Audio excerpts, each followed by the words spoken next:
एक कहावत आपने सुनी होगी, घर का भेदी लंका ढाए। है ना? तो ये वही लोग हैं जो जिस थाली में खाते हैं उसी थाली में छेद करते हैं। नहीं नहीं नहीं, ये वो लोग हैं जो परमात्मा विराट इस ब्रह्मांड के द्वारा भेजे गए हैं। जानते हो, जीत हमेशा किसकी होती है? धर्म की। जो धार्मिक है, जो धर्म के रास्ते पे चल रहे हैं, जो किसी का अहित नहीं करते हैं, उसका विजय होता है ना। जब रावण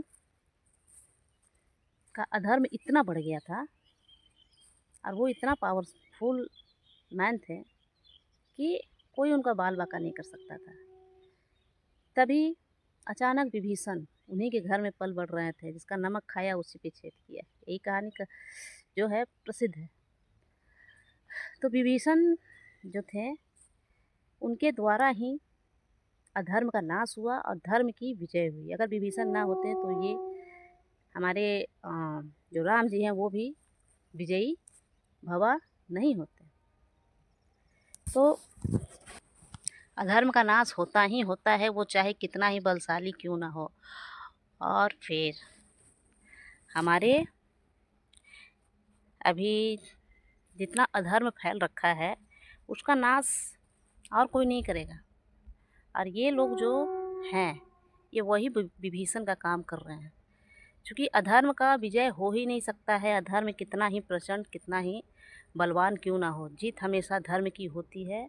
और ये लोग खड़े हुए हैं अधर्म पे विजय प्राप्त करने के लिए। तो मैं ये कहूँगी कि इनका आप जितना सपोर्ट कर सकते हैं सपोर्ट कीजिए। मैं भी इनके सपोर्ट में हूँ, जितना हो सकेगा मैं उतना सपोर्ट करूँगी।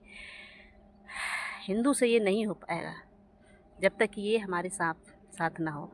और इनका जो जज्बा है, इनका जो अंदर का ताकत है, एनर्जी है, वो भाई क्या ही कहा जाए। ग्रेट लेवल का एनर्जी है कि पूरे एनर्जी को हिला करके रख देता है। जितने भी नेगेटिव एनर्जी के लोग हैं उनको हिला करके रख दे रहा है। इनका एनर्जी जो है, पॉजिटिविटी इतना है कि ये कुछ भी कर सकते हैं। इनके द्वारा बहुत अच्छा कार्य हो सकता है।